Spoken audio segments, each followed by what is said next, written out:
Hey guys, tonight we begin with something dry, dusty, and just a little bit deadly. The sun is just beginning to sink behind the buttes and cactus-tangled ridges of the American frontier. Everything glows in shades of copper and rust, and even the shadows have grit in them. You're standing alone at the edge of a wooden boardwalk, boots caked with trail dust, clothes crusted from the journey, and absolutely no idea how to behave in a town where side-eyes can lead to shootouts. You probably won't survive this. So before you get comfortable, take a moment to like the video and subscribe, but only if you genuinely enjoy what I do here. And let me know in the comments where you're tuning in from and what time it is for you. Now, dim the lights, maybe turn on a fan for that soft background hum, and let's ease into tonight's journey together. The first thing that hits you is the smell. It's not one smell really, but a stubborn blend of horse sweat, stale tobacco, scorched leather, frying grease, and something feral you can't quite identify. The Wild West doesn't do scented candles. You've just arrived in a frontier town that doesn't even have a proper name on the map. Locals call it Dry Gullet. You don't ask why. A handful of buildings line the single dusty street. A saloon leaning sideways, a general store with a lazy mule tethered out front, a jail with bars that look more decorative than functional, and a boarding house that could be mistaken for a collapsed barn if it weren't for the crooked vacancy sign nailed to the porch. You're hoping to check in, get a meal, and maybe, just maybe, survive the night. But as the sun dips lower, the town begins to change. People drift indoors like they've heard something you haven't. Doors shut with purpose, curtains draw without a sound. Children disappear faster than the morning dew, and even the dogs slink into alleyways. That golden sunset glow turns more like a warning flare. You don't get much time to enjoy the view. A man in a wide-brimmed hat, one size too big for his head and one shade too dark for comfort, gives you a look like you've trespassed on something sacred. You nod. He doesn't. So far, you've failed your first Wild West social test. See, the Wild West runs on unspoken codes, many involving hats. Tip it wrong, wear it indoors, or fail to remove it during the wrong moment, and you may as well be waving a flag that says, "Please ruin my week." Some historians argue this evolved from Spanish military salutes, while others say it's just old-fashioned Western pride. The jury's still out on the origins, but the consequences are immediate. Your horse isn't helping either. It's skittish, sidestepping like it senses something's off. You try to hitch it to a post, but the rope slips, and the beast lurches, nearly bowling over a passing woman with a laundry basket. She doesn't scream, just stares at you like she's already planning your funeral pie. And then comes the noise, not the clamour of activity but the absence of it. No one's talking. The town's heartbeat slows. Somewhere a windmill creaks, a sign swings, a door bangs softly against its frame. And from the saloon down the street, a piano plays a few melancholy notes before abruptly stopping mid-measure. You are not a welcome novelty here. You are, at best, a mistake that hasn't been cleaned up yet. Still, you square your shoulders and decide to stride toward the saloon. That's where people gather in stories, right? Maybe you'll find some warmth, a poker table, or, if the fates are kind, a room with an actual bed and not a pile of straw infested with God knows what. As you walk, the dirt crunches differently beneath your boots. You realise you're stepping on what looks like peanut shells, bits of charcoal, and unless your eyes deceive you, a small coil of snake skin. There's no sidewalk. There's no welcome mat. Just survival, and it doesn't seem especially interested in making things easy for you. By the time you reach the saloon doors, those iconic swinging beauties, you feel like a character in someone else's nightmare. You hesitate. You sniff yourself. You're not sure whether it's your nerves or the dried beef jerky in your satchel, but something smells aggressive. And yet, there's something about this moment that sticks. This is what you came for, wasn't it? A glimpse into the grit, the toughness, the wildness. Scholars still debate how much of the so-called Wild West was real and how much was just legend whipped up by dime novels and Hollywood. But right now, none of that matters. You're in it. Fully. With one last breath, you push open the saloon doors. They creak. Not in a charming way, but like they haven't been oiled since Lincoln was president. Heads turn. A card game pauses. A spittoon is used pointedly, as if punctuating your arrival. You step inside, and that's when you realise. Sundown in the Wild West isn't the end of the day. It's the beginning of the test. The saloon smells exactly like you'd expect. Sawdust, bourbon, despair, but somehow more layered. Like if every regret in a 50-mile radius was exhaled into the same room and refused to leave. Inside, the lighting is generous, if you're being polite. 2 oil lamps dangle by fraying cords, casting yellow shadows that stretch and yawn across warped floorboards. A fireplace burns low with no intention of heating anything, more ceremonial than practical. Your eyes adjust just in time to spot something crawling under the piano. You try not to look too startled. The piano player, for what it's worth, doesn't resume playing. He watches you over his cracked glasses, pausing just long enough to sip something that smells like turpentine and make a slow, judgmental blink. You offer a nod.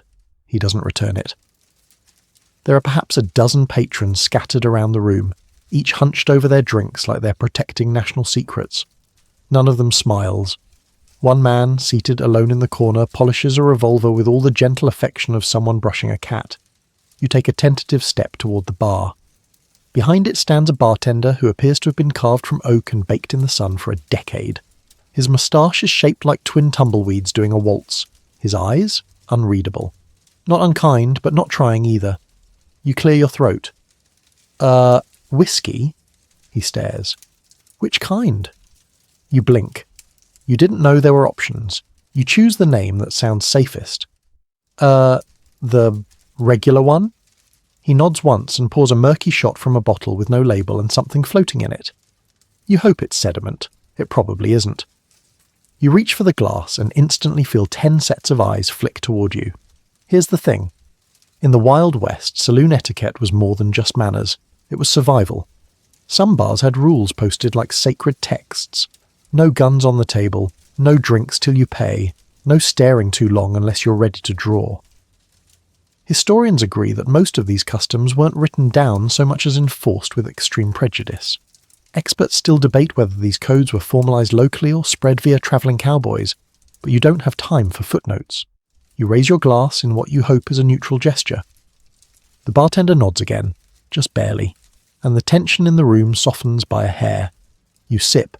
It tastes like burnt firewood dunked in shoe polish. You try to suppress a cough and fail. The piano player lets out a snort. One of the card players at the nearest table chuckles, and just like that, a bit of the danger dissipates. Not all of it, but enough. Greenhorn, someone mutters. You're not sure if it's meant as an insult or a welcome.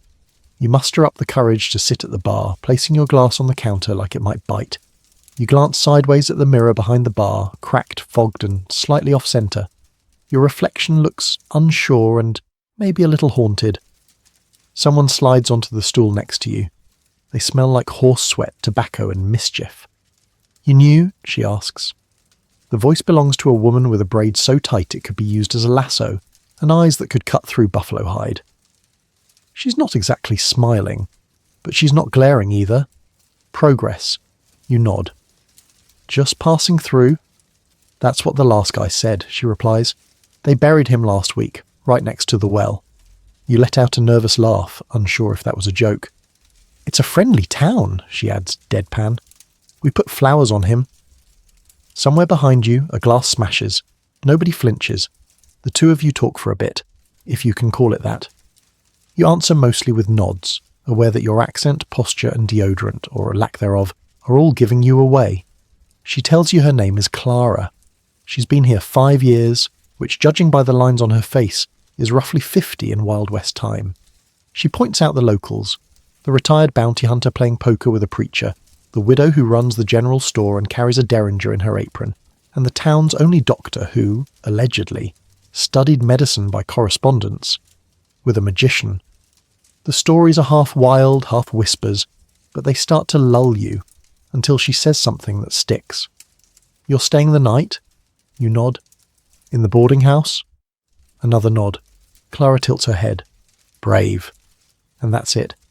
She stands and walks off before you can ask what she meant. You finish your drink, or rather, you survive it, and stand to leave, only to find your legs a little more wobbly than expected. The whiskey's working. You thank the bartender.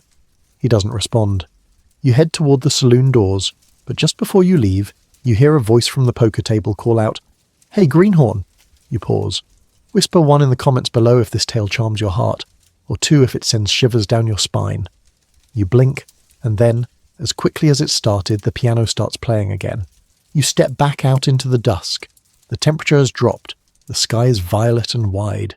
Somewhere in the distance a wolf howls, or it might be a very annoyed donkey.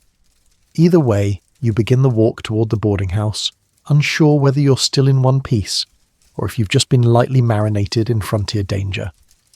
The walk to the boarding house feels longer than it should. The street is the same dusty path you shuffled down earlier, but now the light is gone, and every creak, rustle, and flutter of wings overhead feels like a test of your courage, or your bladder control. You pass by the general store again. Its porch lamp is out, and the mule that was tied there is gone, leaving only a dark, damp circle in the dust as proof it ever existed. The wooden planks groan under your steps like they resent your weight. Even your shadow seems to hesitate before following you. You finally reach the boarding house. It's a 3-story building with clapboard siding and one shutter swinging in the wind like it's trying to escape. The door sticks when you push it, and you have to lean in with your whole body to enter, practically falling into the foyer. Inside, it smells like boiled potatoes, kerosene, and something vaguely reminiscent of damp socks. "Evening," says a voice from behind a desk that's been repurposed from an old church pew. It belongs to a woman with steel-coloured hair in a bun so tight it might actually be holding up the roof. Her spectacles sit at the tip of her nose and she doesn't look up from her knitting. "I've got a room booked," you say, too loudly. "You and half the rats in town, I reckon," she replies. "Name?" You give it. She glances at a logbook written in a spidery hand that looks more like chicken tracks than actual writing. "Top floor, room 6, last one on the left. Watch that third stair, it's got a mean sense of humour." You thank her and take the key she slides over without ever breaking her yarn rhythm. You think you hear her mumble, "Poor soul," as you turn to climb. The stairs protest with every step. The third stair does indeed lurch sideways when you step on it, almost sending you back down in a tumble. You catch yourself on the banister, which feels like it's made of splinters and regret. When you finally reach the top floor, it's so quiet you can hear your heartbeat. The hallway is narrow, lit only by a single gas lamp at the far end. Doors line the corridor like teeth in a crooked grin. You find room 6. The key sticks. When it finally turns, it makes a sound like something dying slowly. Inside, the room is, let's say, functional. A narrow bed with an arched iron frame, a small table with a cracked porcelain basin, a chair missing one leg, propped up with a folded Bible, and the window, boarded shut, on the inside. You set down your things, such as they are, and glance at the bed. The pillow looks like it lost a fight with a raccoon. The blanket might once have been plaid, but now it's mostly thread and dreams. You sit gingerly. The bed sighs. You sigh back. You think, briefly, about Clara's warning in the saloon. "Brave," she said. Now you wonder if that was sarcasm or an actual eulogy. There's a scratching sound. You freeze. It's coming from beneath the bed. Number you lower yourself slowly, breath held like you're about to dive underwater. 2 bright eyes blink back at you. You're not sure what animal it is, but it has the confidence of a raccoon and the posture of a deeply disappointed librarian. You decide it's best to coexist. You return to the bed and sit on the edge, pulling your boots off and trying not to think about tetanus, or hantavirus, or whatever fresh horror you might have brought with you from the outhouse you visited earlier. Ah yes, the outhouse. Experts still debate whether indoor plumbing was technically available in frontier towns, but out here, it's not even on the wish list. The structure you visited earlier, barely a shack with a hole, had a half-moon carved into the door and the unmistakable ambience of shared suffering. You made it out with only 2 mosquito bites, 1 splinter, and a lot of unanswered questions. As you lie back on the bed, it squeaks and groans like it's narrating your every movement. Your head sinks into the pillow, which feels damp in a way that's impossible to explain but deeply concerning. The room smells faintly of mildew, mothballs, and something floral that you suspect is covering something far worse. The sounds of the town drift in through the thin walls, muffled conversations, a dog barking once then going abruptly silent. Somewhere a harmonica wheezes a minor key tune. You close your eyes, but sleep doesn't come. Your mind buzzes with details. The looks from the saloon patrons, Clara's tone, the missing mule, the boarded-up window, The pair of eyes beneath the bed, the rattling in the wall. You try to remember if you lock the door. Just as you consider getting up to check, something thumps in the hallway. A slow, deliberate step, then another, and another. The floor creaks under the weight of something, or someone, moving toward your door.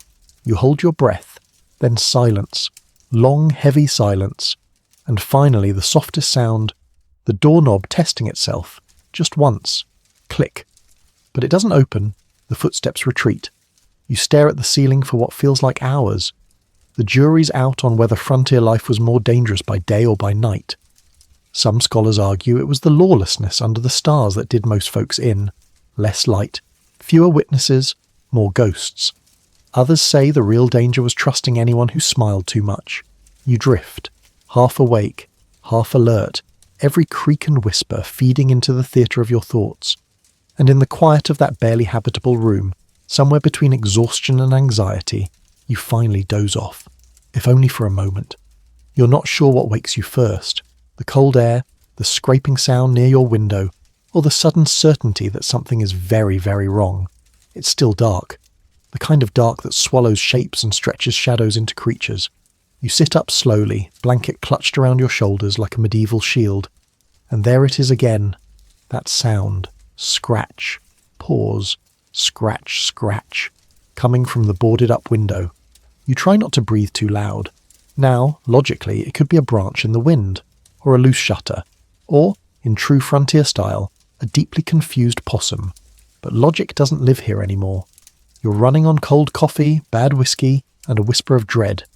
You creep toward the window, bare feet freezing against the floorboards. The boards over the glass are nailed tight, but not all of them. One plank is loose, just slightly.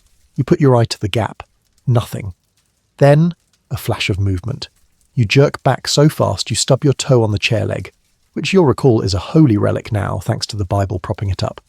The pain is sharp, stupid, and somehow reassuring. You're alive. Still. You sit down, heart hammering in your chest like it's trying to dig an escape tunnel. Welcome to the Wild West version of insomnia. You eventually gather the courage to recheck the hallway. No signs of life or death. You return to your room, shut the door tight, and this time jam your boot beneath the knob. It probably won't stop anything determined, but it might delay your fate long enough to finish your next breath. Somehow, impossibly, the sun begins to rise. Pale light trickles through the cracks in the wood like honey through slats. The sound of chickens and the smell of overboiled oats float in from downstairs. Morning has arrived, and with it the blessed illusion of safety. You get dressed in yesterday's clothes because that's all you have, and honestly, you'd rather not see what the boarding house thinks passes for laundry service. The breakfast room downstairs consists of 3 crooked tables, a fireplace with a fake log, and a portrait of President Chester A. Arthur looking deeply disappointed in everything. The woman from last night, still knitting, gestures toward a plate already waiting for you. Oats, half a biscuit, a smear of something that might be jam or might be a dare. You eat quietly, noting that the other patrons don't make eye contact. One man's chewing so slowly it feels strategic. Just as you're finishing, a tall figure appears in the doorway. Long coat, leather gloves, hat pulled low, gun on hip. He doesn't speak, just scans the room like he's looking for something, or someone. He pauses at your table, then walks on. You realise you've been holding your spoon like a weapon. You put it down. In the Wild West, gunfighters weren't always the biggest danger. Experts still debate whether the average settler feared bandits or the unpredictability of their neighbours more. People disappeared, sometimes reappearing weeks later with no explanation, or not at all. You thank the innkeeper for the meal. She nods and mutters something that may or may not have been a warning. You step back out into the day, blinking against the dusty brightness. Your plan? Survive the morning? Maybe. You walk toward the saloon again, thinking it might offer shelter, or at least caffeine. But today a sign is posted outside, no drink served till noon, no exceptions. Someone has scrawled, even if you're dying, underneath in red chalk. Instead, you meander to the general store. Inside, it's stacked floor to ceiling with all the practical survival tools of the era. Pickled eggs, jars of nails, faded calico, barrels of flour, and a jar labelled ointment. Don't ask. You browse, touching nothing. The shopkeeper, A woman with arms like fence posts eyes you silently. You finally muster the courage to ask, "Do you sell coffee?" She considers this like you've asked for moon rocks. "Ground or chewable?" You blink. "Ground, please." She sighs and points to a tin near the back. You purchase it, along with a wooden mug that looks questionably washed. As she hands you your change, she says flatly, "If you hear shots tonight, don't come running." You pause. "Should I be expecting shots?" She shrugs. "Ain't my place to say, but I'd sleep in your boots if I were you." Excellent. Just what you wanted. Cryptic local wisdom. You leave the store and notice that a group has gathered around a post where a piece of paper flaps in the wind. Wanted poster. Big red letters. Drawing of a man with an expression that screams, "I bite." Clara's there too. She glances at you. You get any sleep? You smile faintly. Define sleep. She chuckles. You'll get used to it, or you won't. You look at the poster. Is he close? Too close. Word is he's been seen near the gulch. May ride in tonight. You stare at the drawing. The resemblance to the man from breakfast, long coat, low hat, isn't perfect, but it's not nothing either. She notices your look. Don't trust anyone who smells like gun oil before noon. You want to ask more, but before you can, a local kid runs by shouting, "Train's coming, train's coming." Clara raises an eyebrow. Well, that means company. Company. From where? For what?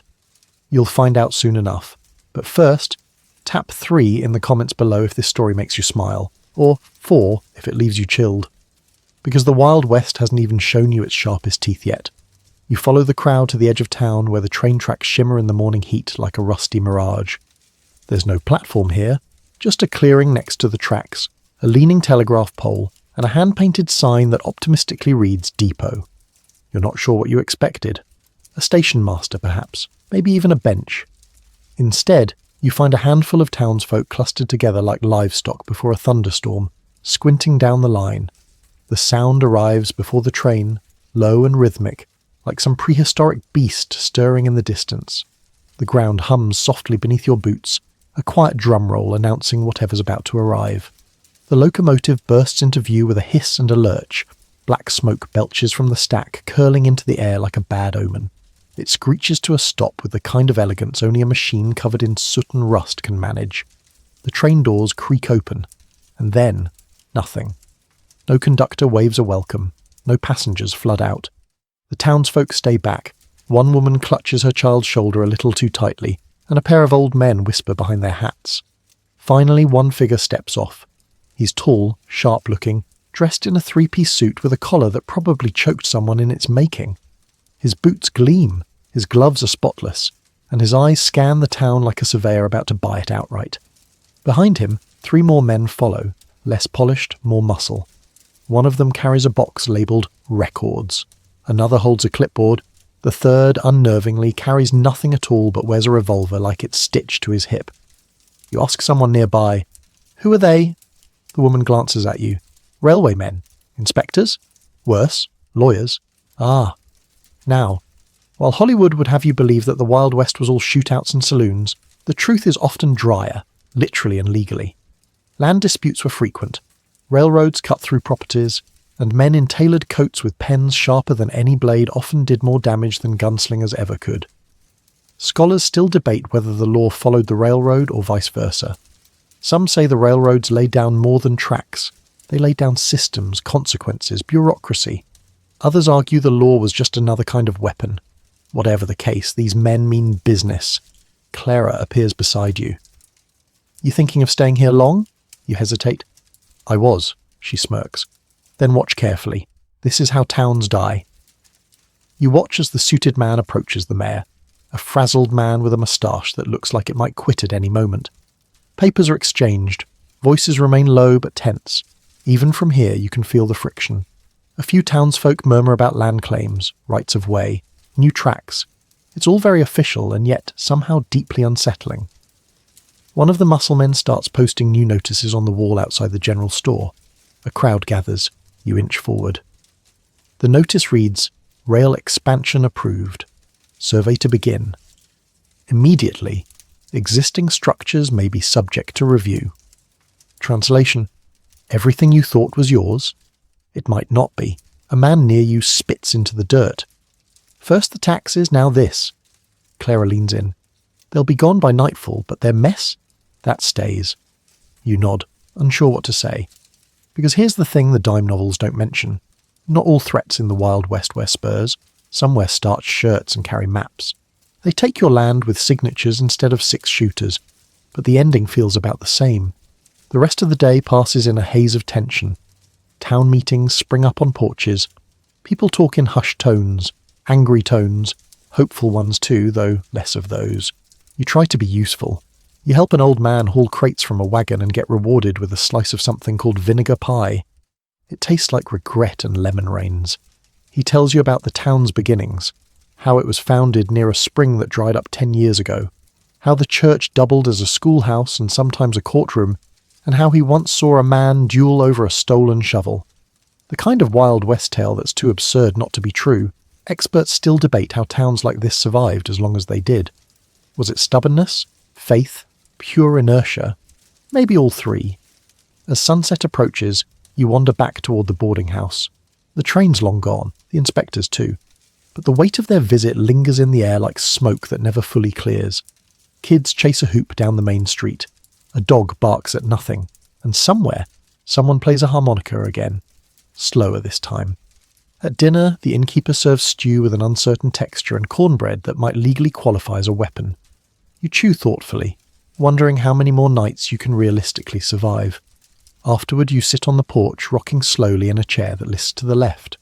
Clara walks by, tips her hat and says, "Still alive?" You nod. Then you're already doing better than most. And with that cryptic encouragement, she disappears down the path. You watch the stars come out one by one. The sky here is bigger than anywhere you've ever seen. Vast and humbling. The kind of sky that makes you feel small, but somehow safe in that smallness. You almost relax. Almost. Until you remember that you haven't yet checked under your bed for glowing eyes again. By the time you return to your room, night has fully dropped its curtain across the town. The lamp in the hallway flickers like it's questioning its life choices, and your boots echo louder than they should on the creaky floorboards. You pause outside your door and press an ear to it, because paranoia is just self-preservation with better marketing. Nothing. Not a rustle, not a groan, not a hint of glowing eyes. Still, you nudge the door open with your boot first, just in case the raccoon librarian from last night has friends. The room looks unchanged. Same tragic pillow, same haunted blanket, same mildly judgmental Bible holding up the chair. But then you notice something new. On the bed, a single feather. Black. Curled. Slightly oily. You didn't bring a pillow with feathers. You didn't leave one last night. You pick it up. It's real. It has weight, which is more than you can say for your comforter. You glance around the room, now trying to decide whether you're overreacting or underreacting in historic proportions. Then again, this is the Wild West. Things fall from the sky. Birds nest in chimneys. Maybe a hawk tried to apply for residency and got evicted mid-flight. You open the window, because you can open it now. The board that was loose last night has fallen off completely, landing in the corner like a rejected prop. Cool air spills into the room, and with it comes a faint sound. Hooves. Not the gentle clop of a horse on a morning ride. This is heavier, slower, rhythmic. You lean out slightly. The street below is empty except for lanterns swaying from their hooks and shadows that move just a little too fluidly. Then you see them. 2 riders, moving through town like ghosts in boots. One carries a sack over the saddle horn. The other wears something over their face, not a bandana, but a full covering. A stitched mask, maybe leather, maybe something worse. They don't speak. They don't stop. They just ride through, turning at the corner near the church, swallowed by the darkness. You close the window gently. You sit on the bed and stare at the feather in your hand like it owes you an explanation. In the Wild West, fear didn't always come with gunshots. Sometimes it just crept into your bones quietly, like dust in your lungs. Historians say many towns had their own whispered stories, figures seen only at dusk, visitors who asked for water but never drank it. Scholars remain divided on how much was real and how much was fever dream and whiskey. You lie down again, fully clothed this time. Your boots rest just within reach. Sleep when it comes is shallow. You're not sure if you're dreaming or not when the sound of humming wakes you. A woman's voice, low and slow. A lullaby, maybe. Or a prayer. It's coming from the hallway. You sit up, heart doing its nightly jump rope. You inch toward the door and peek out. Nothing. But the humming continues. Faint, drifting down the stairwell, like someone forgot they weren't supposed to be comforting. You debate following it. You don't. You wedge a chair under the doorknob and crawl back into bed, wrapping yourself like a very tense burrito. You wake up stiff, as though the bed absorbed most of your dignity in the night. The feather is still there, now on the floor by your boot. You leave it. It feels like a boundary you're not supposed to cross. Downstairs, breakfast is the same. Oats, sadness, and something possibly wants a peach. The townsfolk look tired today, more so than usual. A boy walks in carrying a note, hands it to the innkeeper. She opens it, reads, and turns a shade paler than a sun-faded curtain. She folds it, places it in her apron, and says nothing. Someone asks her, "Was it about the church?" She doesn't answer. The boy walks out. Clara appears behind you, coffee in hand. "Something happened," she says. You nod. Something always happens. You're learning. You drink your coffee, it's not good, but it's hot. And right now, that's the highest standard you can expect. "Do you want to know what it was?" Clara asks. You glance sideways. "Do I?" She sips. "Probably not. But you will anyway." And with that, she sets her mug down and walks out. You follow, because of course you do. You follow Clara down the main street, the boards of the boardwalk groaning beneath your feet in a language you're starting to understand. The morning air is dry and oddly silent, as if the dust itself is holding its breath. You're not the only one trailing behind her. 2 other townsfolk are moving in the same direction, one of them clutching a hat to his chest like it might shield him from whatever news is waiting. The destination, the church, or what's left of it. As you round the corner, you stop short. The little white building, always a little off-kilter but standing, is now missing part of its roof. The bell tower leans forward like it tried to leap off in the night and changed its mind halfway down. Smoke stains crawl up the sides of the siding like claw marks. The front doors are wide open, swinging slightly in the breeze. You hear someone whisper behind you. Again. The sheriff is already there, a man with a paunch and a badge that's seen better decades. He stands with arms crossed and a gaze that says he's seen worse and still hasn't figured out how to stop it. Clara walks up beside him. Same as last time, he nods slowly. Mostly. You ask what happened. He gestures inside with a jerk of his chin.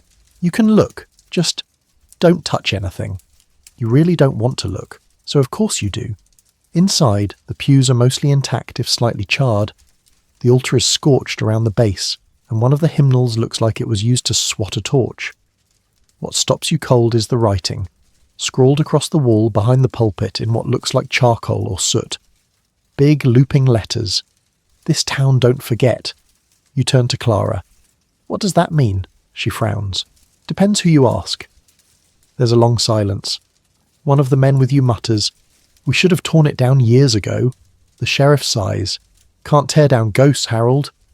Clara puts a hand on your shoulder, gently steering you out. "Come on, you've seen enough." Outside, the air feels heavier. The town's talking now, quietly, but it's a buzz you can't ignore. Theories fly fast. Was it bandits, vandals, revenge, a warning? Scholars remain divided on how superstition shaped justice in the West.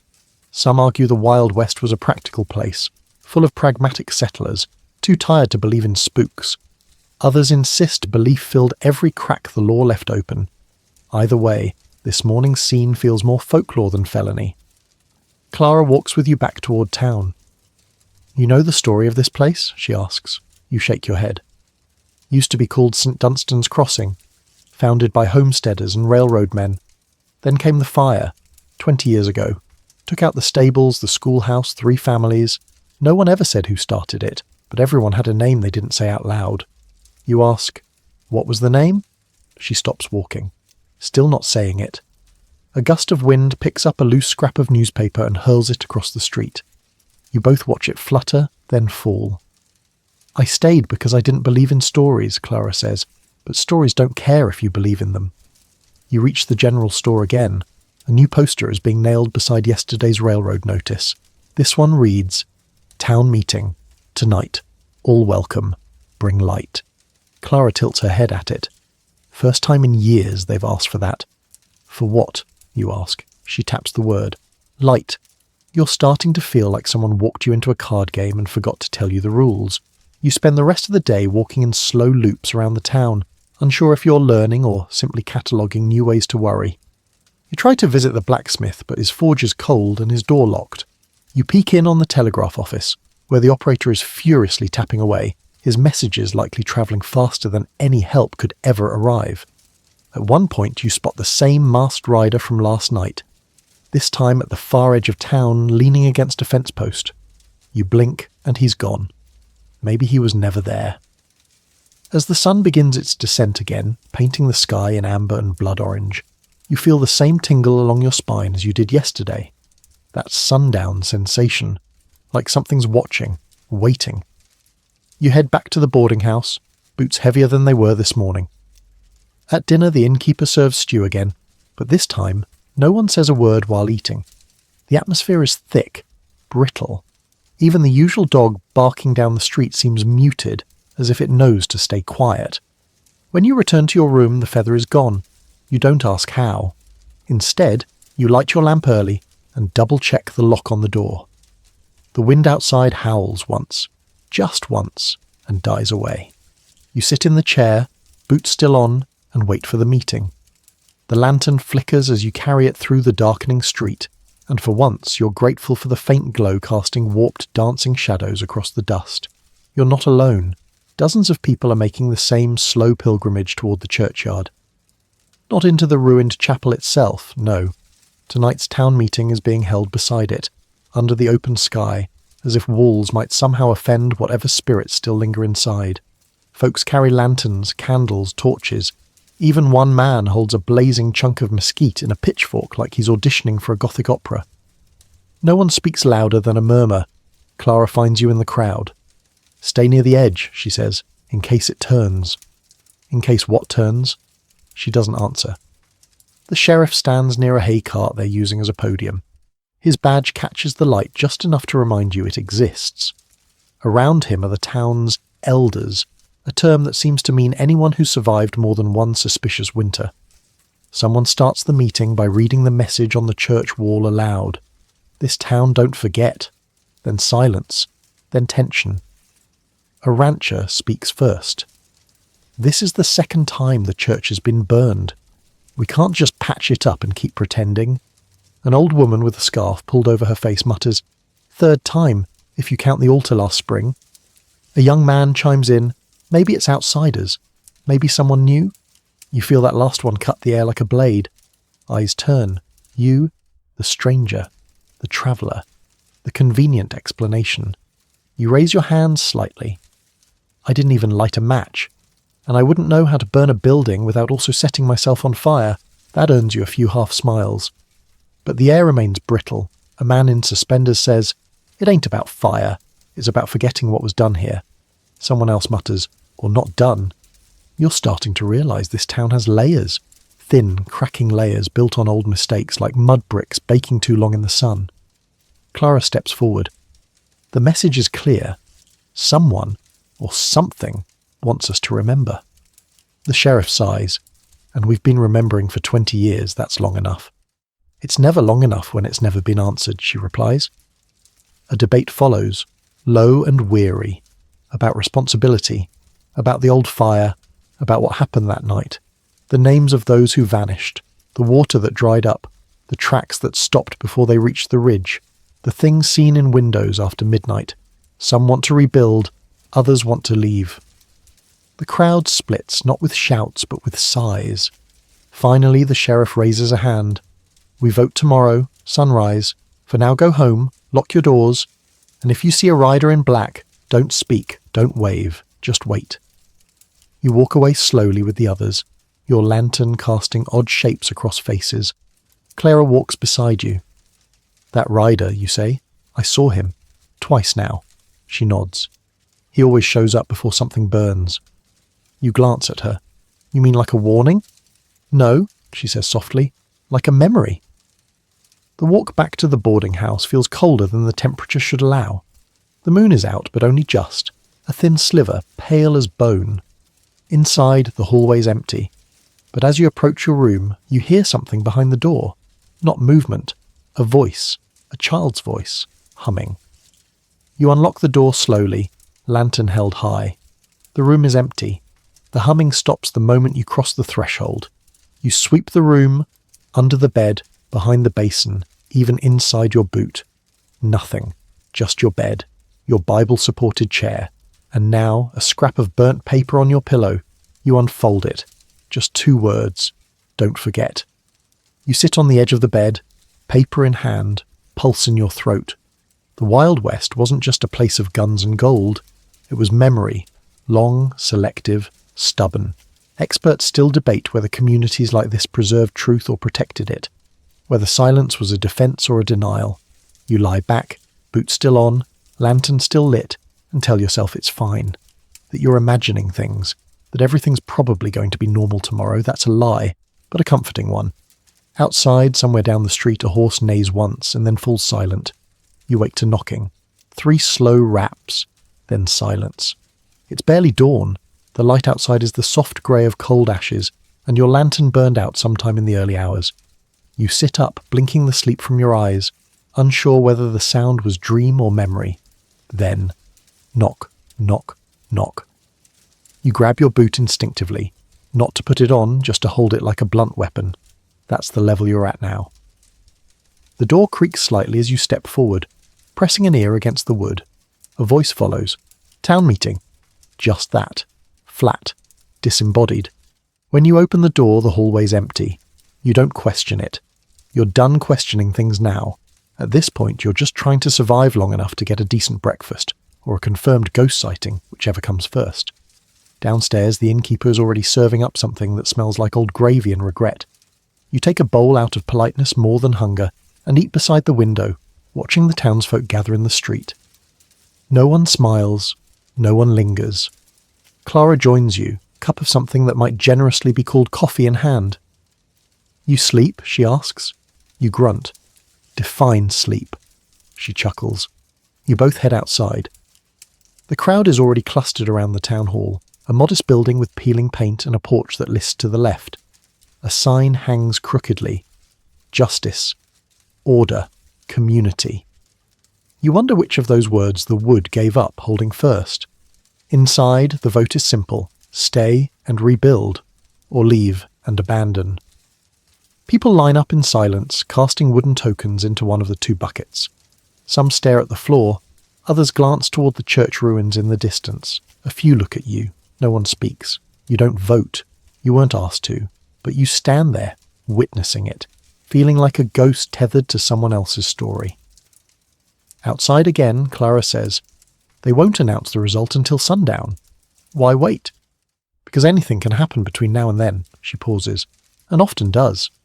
You spend the day walking, observing, avoiding. The blacksmith still hasn't returned. The churchyard smells faintly of burnt wood and something metallic. The general store is shuttered tight. You wander out past the last house on the edge of town near the dry gulch. The wind is stronger here, keening over the land like it's looking for something it lost. You crouch beside the gulch and look down into it.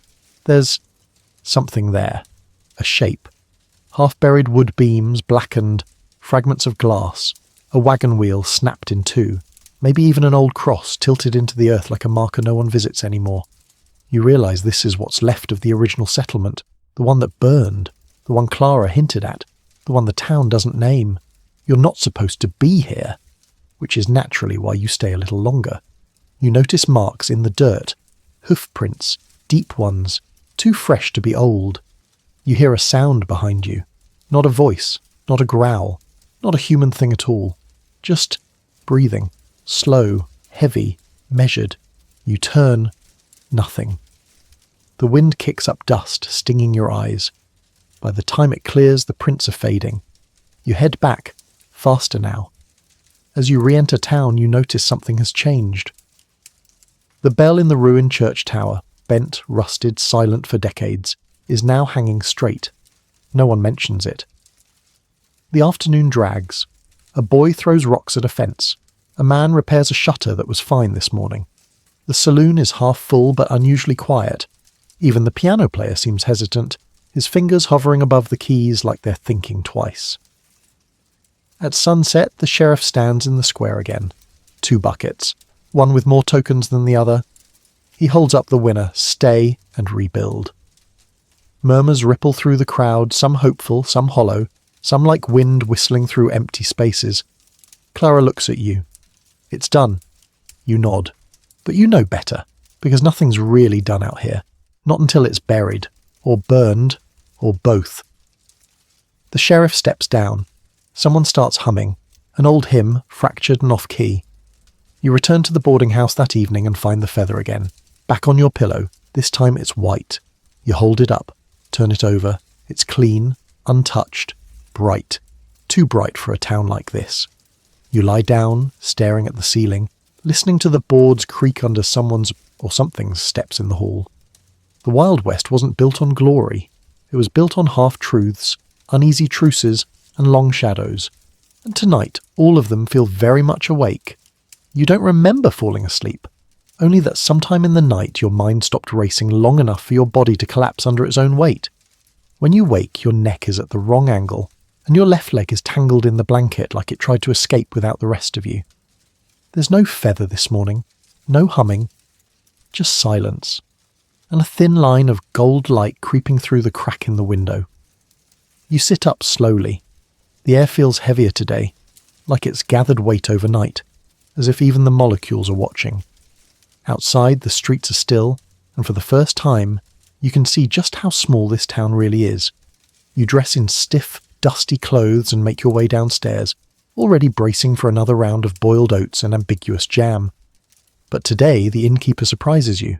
She's serving eggs, not great eggs, probably borrowed from a chicken that resents its job, but they're real, warm, fried in something that might be butter, or at least flammable grease. You take a bite. It tastes like relief. She says nothing as you eat. No comment, no sideways glance. But just before you leave, she quietly says, "Best eat well. You'll need it."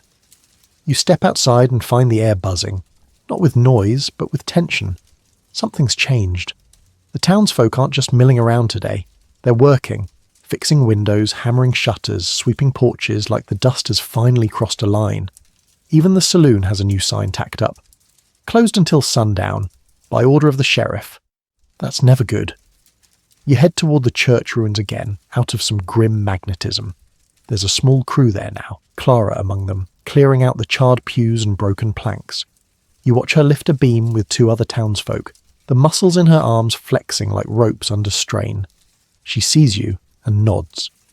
You here to work, or just haunt the place like the rest of us? You grab the other end of a burnt bench and help. The work is slow and gritty, but somehow meditative. By midday, the main floor is cleared. Someone uncovers a box of old hymnals, miraculously untouched by flame, their pages yellowed but legible. You pick one up. The first page has handwriting in it, faded looped script. For the day they remember. You hand it to Clara. She doesn't speak, but she slips the book into her bag. At one point, someone uncovers a trapdoor in the floorboards, half buried under rubble. The crowd gathers around it, silent. No one says, "Let's open it." No one has to. 2 men pry it loose with crowbars. The darkness beneath yawns open like a warning. A few townsfolk step back. Others lean in, curious. You stand at the edge, unsure whether to peer in or back away forever. Clara lights a lantern and hands it to the sheriff. He descends the stairs slowly. The silence stretches. Finally he returns, face pale and mouth tight. "It's empty," he says. "That should be good news, but it's not." Someone whispers, "It wasn't empty before." No one asks what that means. Instead, they board the trapdoor back up, nail it down with quiet urgency, and throw a tarp over it. Out of sight. Out of mind. You help carry what's left of the altar out to the square where a few townsfolk are erecting a new platform. For a vigil, someone says, or maybe just tradition. The heat of the afternoon builds in waves, but the sky above is the same dry, endless blue it always is. Beautiful, vast, indifferent. You find a moment to sit on a barrel and breathe.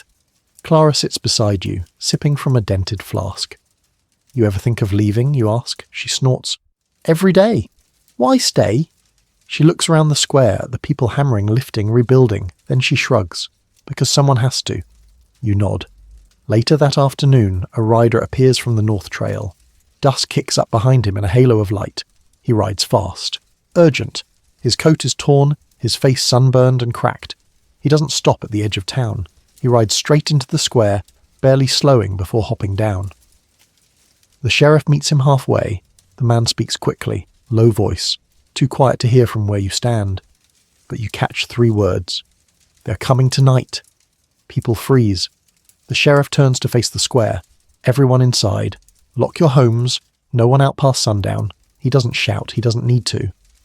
The townsfolk scatter with practiced movements. Doors are barred. Lamps are trimmed. Guns are checked. Not polished. Just loaded. Clara looks at you. You'll stay with me. You follow her to a modest house at the far end of town. The windows are narrow. The door has 3 locks. She hands you a rifle as casually as someone handing over a broom. I don't know how to use this, you admit. Let's hope you don't have to. She lights 1 lantern. Just 1. Then she pulls a crate against the door and sits with her back to it. You take a seat on the floor by the window. Dusk falls. Shadows lengthen. And somewhere out there the Wild West sharpens its teeth. Night in Clara's house is quieter than the boarding house, but not calmer. The single lantern casts a soft circle of light on the floorboards. Everything beyond its reach feels uncertain, as though the darkness itself is biding its time, crouching just outside the flame. You sit by the window with the rifle across your lap, trying not to look like someone who absolutely should not be trusted with a rifle. Clara finishes locking the last window and moves toward the kitchen, pouring water from a clay jug into 2 tin cups. You accept yours with a nod and sip. It tastes of dust and tin, but at least it's cold. You still with me? She asks. Barely. She smiles faintly. Good. That means your brain hasn't fully surrendered. You glance out the window. The street outside is empty, no footsteps, no dogs barking. Even the wind has taken the night off. What happens now, you ask? Clara leans against the doorframe. Now we wait, and we hope it's just rumours again. Again? She nods. Every few years, someone rides in saying they're coming. Her voice drops into that particular tone of the seasoned survivor. Could mean raiders, could mean bandits, could mean folks we buried and hoped stayed that way. You don't ask her to clarify. You're not sure you want to know which version would be easier to handle. Outside, a lantern flickers in the distance. Then another. One by one, the town's lights vanish. You and Clara extinguish yours at the same time. The dark settles in thick and slow, and then a sound. Far off at first, like hooves on dry earth. Steady, unhurried, then silence. Then the sound again, closer this time. Clara stands. Her fingers wrap around the rifle at your side and gently lift it off your lap. You hold it like it's made of bees, she mutters.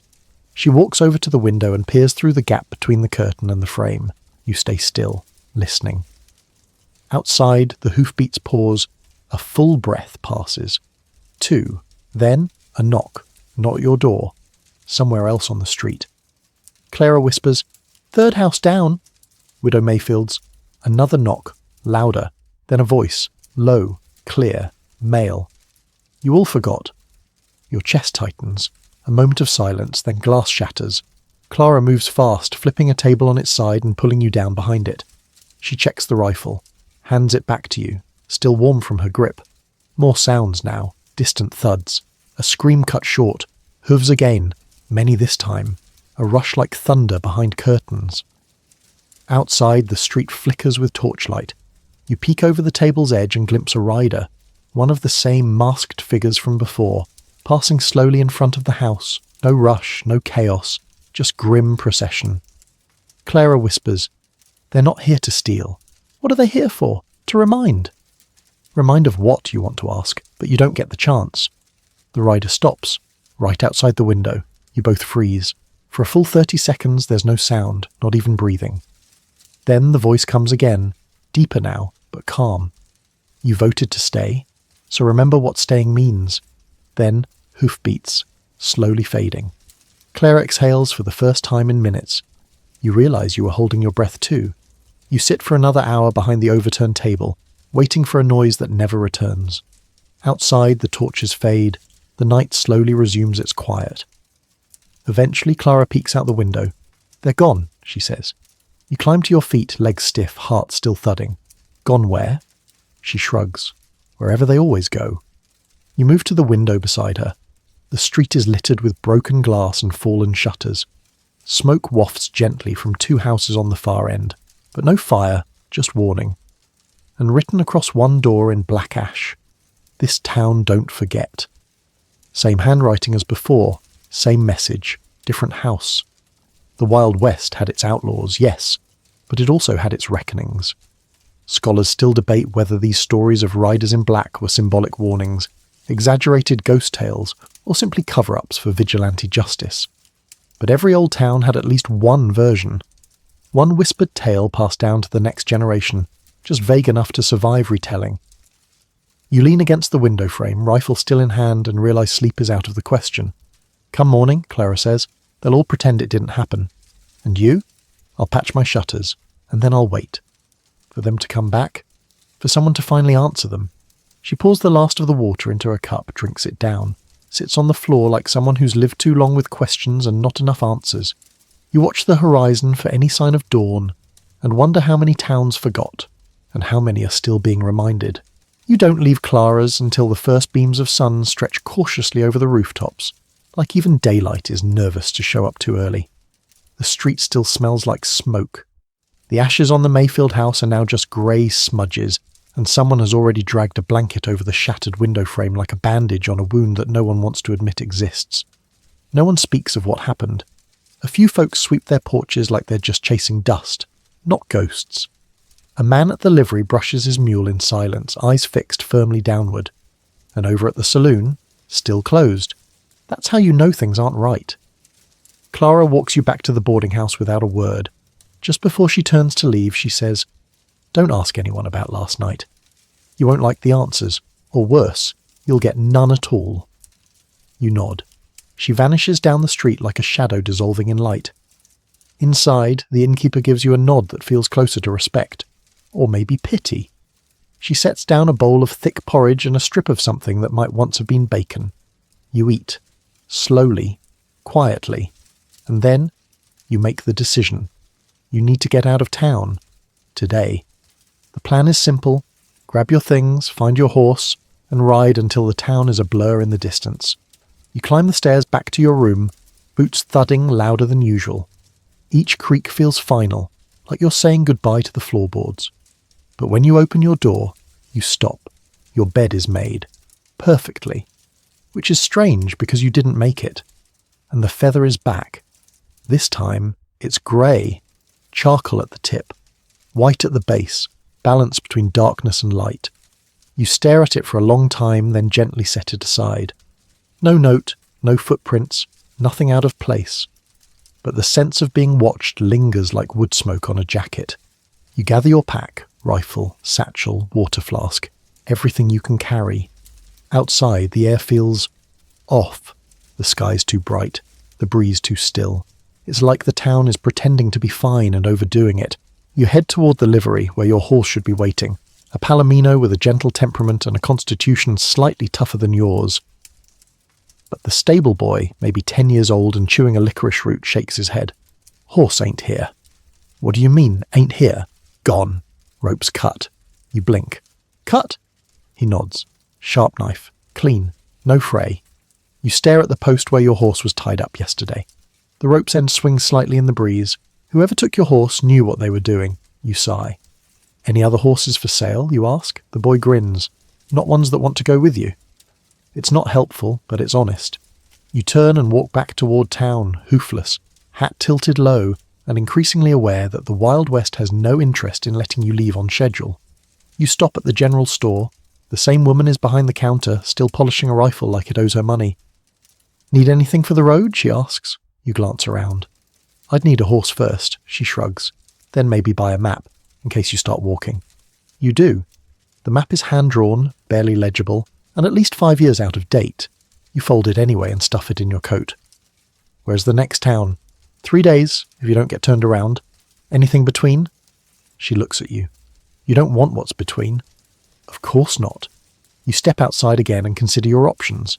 You could ask Clara for help. You could try to barter for a mule. You could start walking and hope the road doesn't curve back into itself like some cursed loop. But as you stand there deciding, you hear it. A familiar sound, a single hoofbeat, then another. Slow, deliberate. You turn. A rider approaches from the southern trail. Alone, face shadowed, long coat dusted in ash. The same figure you saw ride past Clara's house last night, and the night before. The mask is gone, but the eyes, those haven't changed. You freeze. He stops a dozen feet from you, doesn't dismount, doesn't speak, just stares. You blink. And in that blink something shifts. His face isn't strange, not entirely. There's something familiar.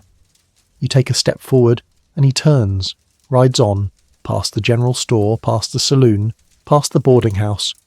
Every head in town turns as he passes. No one calls out, no one follows. He disappears down the northern path the same way you'd planned to go. A warning? An invitation? You're not sure. What you do know is that you're not the first to arrive in this town, make a mess of things and think you could leave unchanged. The Wild West doesn't work like that. Clara appears beside you. He show you the way? You don't answer. She smiles, small, sad. You'll find a horse, just not the one you lost. You nod. And for the first time since you arrived, you start to understand. You're not just visiting this place anymore. You're part of its memory now. By midday, you're walking the edge of town like a ghost looking for a door. Your bag's packed. Your map is crumpled in your coat pocket, but you still have no horse and no real direction. Just that gnawing sense that staying any longer might mean never truly leaving. You pass the blacksmith's forge again. Cold. The door still latched. It's been days since anyone saw him. People have stopped knocking. Next, the telegraph office. The operator is asleep in his chair, one boot off, the wires silent overhead like spider webs in the wind. You think about sending a message. Still alive, probably. But where would you send it? Who would answer? You keep walking. At the far edge of town, just past the cemetery, you find it. A mule. Not tied, not penned, just standing. It eyes you with the silent judgment of a living creature who's seen what you've done and doesn't care for any of it. Its coat is dusty, one ear notched from some long ago skirmish. But it's saddled, packed, waiting. You glance around, no owner in sight, no tracks, no hoofprints in or out. Let me guess, you mutter. You used to belong to someone who tried to leave too. The mule snorts. You hesitate, then step forward slowly. It doesn't flinch, doesn't bolt, just watches you with those unreadable eyes. You place a hand on its neck. Warm, solid, real. I'll take that as consent. You climb into the saddle. The mule doesn't protest. It just starts walking, without your command, without hesitation, like it already knows the way. You pass the outermost buildings, the ones that always feel like they're leaning forward to watch people go. The church ruins are behind you. The sheriff's office too, you glance back. No one waves, but you do see Clara. She's standing beside her gate, arms crossed, a cup in one hand, steam rising lazily. She doesn't shout, doesn't smile, just gives a single nod. You return it. The mule ambles forward, hooves tapping a soft rhythm on the hardpan trail. Dust swirls around your boots, and the air grows quieter, thicker. You pass a crooked sign half buried in sand. Dry gullet. Pop. Variable. Perfect. The town disappears behind you faster than you expected. You'd thought it would linger, haunt the horizon like a bad memory, but it doesn't. It's just gone. You ride for hours. The landscape shifts from scrub to sage to something you don't have a name for. Bone-coloured rocks, half-dead shrubs, sky like a cracked eggshell above. No birds, no wind, just you, the mule, and the kind of silence that has opinions. As dusk approaches, you spot something ahead. A fork in the trail. One path leads toward the hills, winding and narrow, lined with crumbling stone markers and twisted trees. The other cuts across the open plain, wide and flat and empty. There's a post at the junction with 2 arrows. One reads Hales Ridge. The other, oddly, says only Remember. You consider that for a long moment. Then you hear it again, hoofbeats. Behind you. You turn, nothing. But the mule turns its head toward the remember path and waits. You sigh. Yeah, of course. You take that path. And as the sun dips below the hills, turning the sky to fire and ash, you ride into a place where maps stop working and history starts talking. The Wild West isn't just where you are. It's what you carry with you when you think you've left. And in that twilight light, somewhere between memory and myth, you begin to understand. You weren't meant to survive sundown in Dry Gullet. You were meant to remember it. The path labelled Remember winds like it was drawn by a drunken cartographer, narrow, slanted, sometimes doubling back without reason. The mule handles it with quiet confidence, placing its hooves deliberately, pausing only when the incline grows steep or the dust threatens to slide beneath you both. You begin to notice things, not dramatic things, not graves or gallows, but small disturbances in the landscape, a broken fence post here, a scorched wheel there, a rusted pan nailed to a tree, a shoe, long dried, with no matching footstep nearby. Breadcrumbs, maybe, or leftovers from stories that never finish telling themselves. Eventually the trail narrows into a ravine, flanked by high, jagged cliffs the colour of dried blood. The light barely reaches here. You find yourself ducking instinctively, even though there's nothing overhead but buzzards circling lazily. At the ravine's end sits a cabin, not abandoned, but not inviting.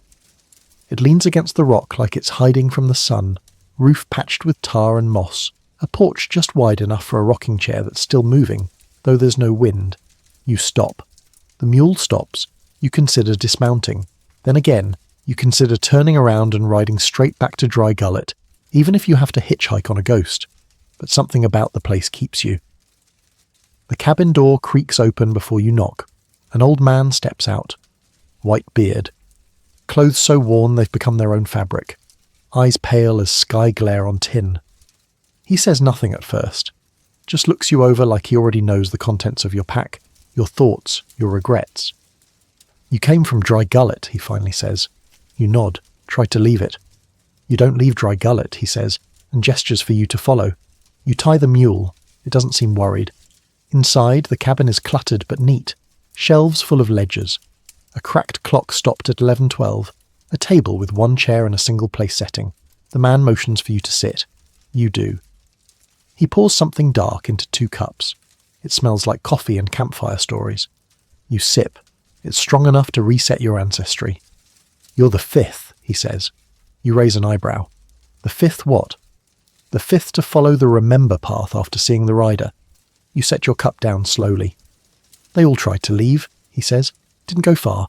Some made it to Hales Ridge. Some didn't make it past the post. And you ask. He shrugs. I was the first. You blink. You left Dry Gullet? Number, I helped build it. That rewires your entire understanding of the man.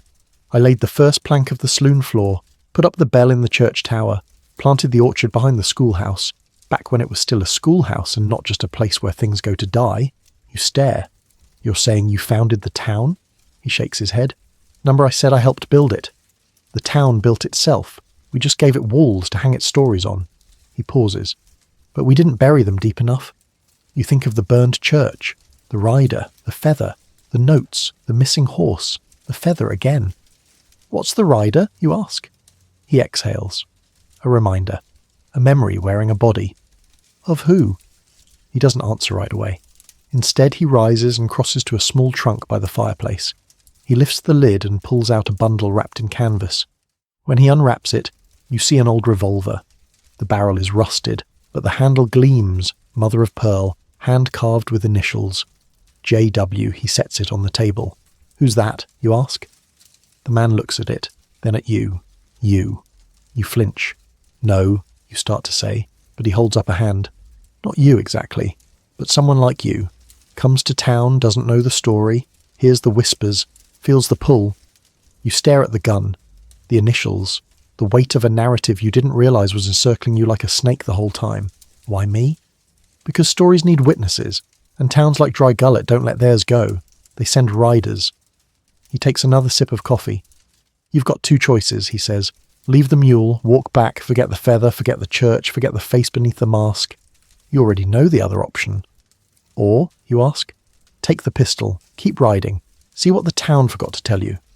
The Wild West was full of crossroads, some made of wood and signs, others stitched into moments like this.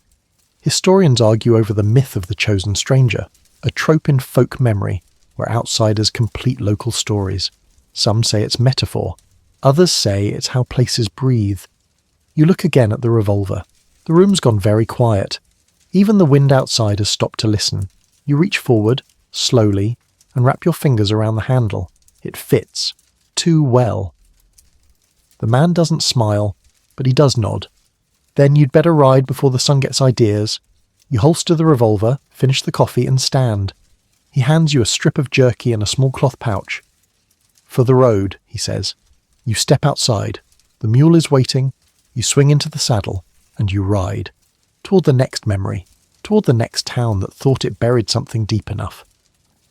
The sun hangs low in the west, casting long shadows across the desert scrub as you ride. The revolver sits heavy at your side, not just in weight, but in implication. Each step the mule takes kicks up tiny clouds of dust that sparkle faintly in the orange light. You don't ask where you're going. You already know the trail will decide that for you. The pouch the old man gave you holds exactly 3 things: a single cartridge, a folded note with a name, E. Warren, and a black button polished so smooth it reflects your eyes like a pond. No explanation, just those breadcrumbs. As the mule crests a hill, you spot a town in the distance. Not Dry Gullet, this one's smaller. No more than a handful of buildings gathered around a central well. From up here, it looks quiet. Too quiet. Like a town practicing its final pose. The sign as you approach reads, "Welcome to Ash Hollow. Population 17, more or less." You try not to read too far into the parentheses. The town greets you with the kind of silence that makes your skin itch. No dogs, no hammering, no voices.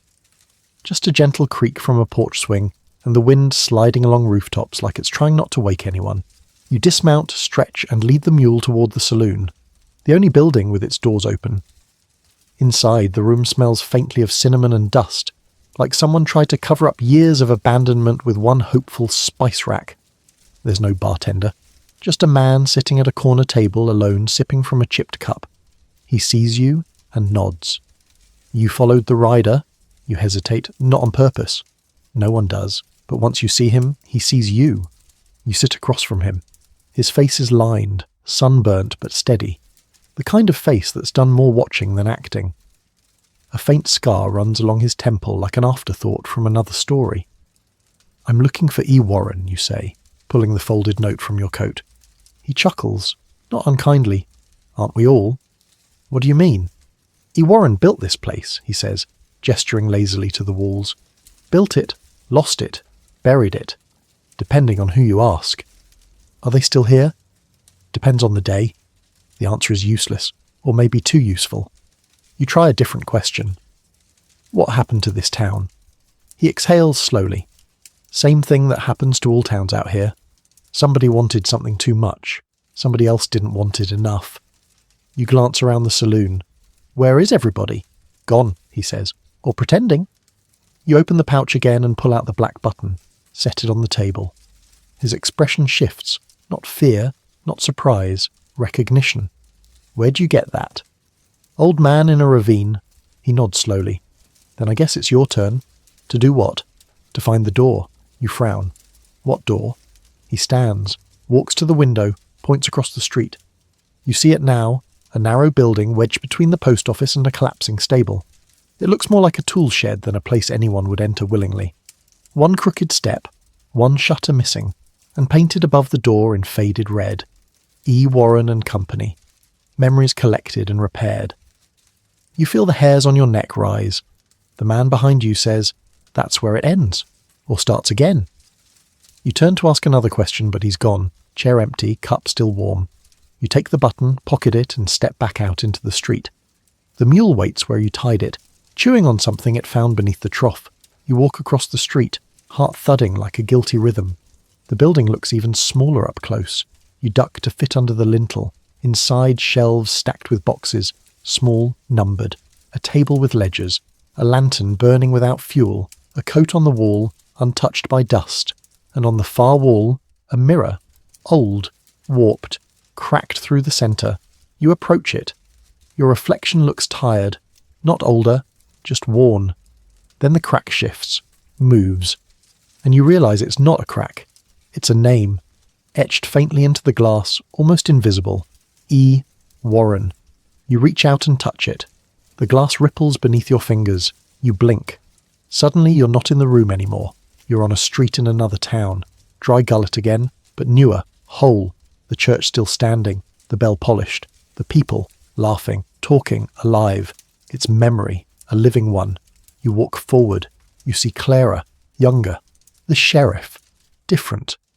The old man from the ravine, hammering nails into the saloon's porch, and in the centre of it all a woman with a long coat and a revolver on her hip, carving her initials into the wood frame of a building. E.W., the town's founder. Not a man, a woman. A woman who built stories and tried to bury the ones that didn't fit. You turn to say something, but the wind picks up, sharp and strange, and just like that, you're back in the room, alone. The mirror now still, the name gone. You step outside. The sky has shifted. Night is closer than it should be.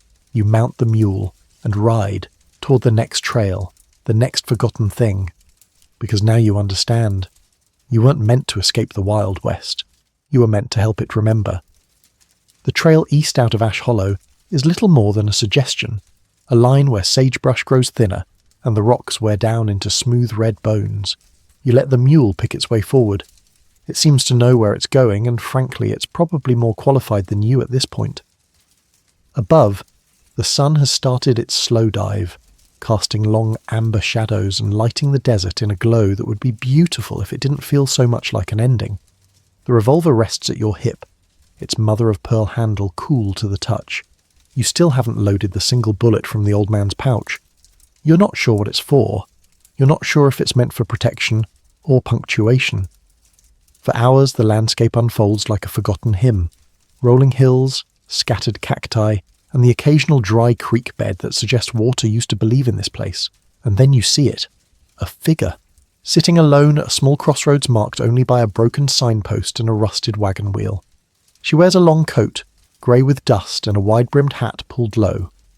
One boot rests casually on the edge of a crate. In her lap, a rifle. You slow the mule. She doesn't move. You approach cautiously. Evening, she nods once. Reckon it is. Her voice is low, steady, like it's been spoken through centuries of wind. You dismount. The mule immediately lowers its head and begins nibbling dry brush like it's heard this story before and knows it'll be a while. You gesture toward the signpost. You waiting for something? She shrugs. Maybe. Maybe not. Sometimes I'm just here so someone else doesn't forget. You squint at her. You're E. Warren? Another slow nod. You take a breath. I've been looking for you. No, she says. You've been becoming me. That stops you cold. She gestures to the crate. You sit. You went to Dry Gullet. You stayed the night. You saw the rider. You took the path. You carried the feather. You read the name. You nod. I did all those things. So did I. Long ago. You frown. Then what happens now? She studies you for a long time. The wind whistles low across the scrub, stirring your coat, tugging at the edges of everything you thought was solid.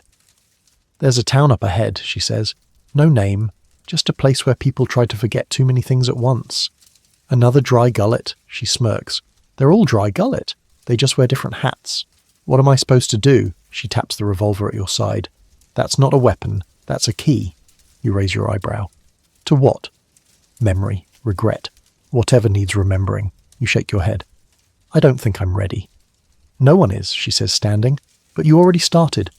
She removes her hat, revealing a face aged not by years, but by stories, etched with the kind of lines that only come from carrying too many truths too long. Then, with no warning, she sets the hat gently on your head. It fits. Too well. You don't stay in one place, she says. You go, you listen, you remind, you blink. Wait, are you leaving? She's already walking away. You rise instinctively, stepping toward her. But why me? She stops, turns, and for the first time her voice softens. Because you listened. That's all any of this ever wanted. She lifts her hand in a farewell, then she vanishes. Not in a puff of smoke, not in a flash, just gone, like a line from a dream that fades when you try to write it down. You stand there stunned, the hat warm on your head. The mule raises its head, snorts once, then starts walking again, and you follow. Because what else can you do? You've inherited the trail, the town, the stories, and now, the remembering. Scholars still debate whether legends were born in the Wild West or brought there, whether places like Dry Gullet and Ash Hollow are real or just mirrors of collective guilt. But none of that matters now, because you've got a job to do and a road that never ends. The road stretches ahead like a vein in the earth, thin, meandering, pulsing with something too old to name. The sun, now barely clinging to the sky, casts the world in deep golds and long shadows. Your mule walks at a steady pace, unhurried, as though time itself waits for you to catch up. You pass through what used to be a settlement, 3 collapsed cabins, 1 rusted stove, a well with no rope. A faded carving on a timber beam reads, "No one stays, no one leaves."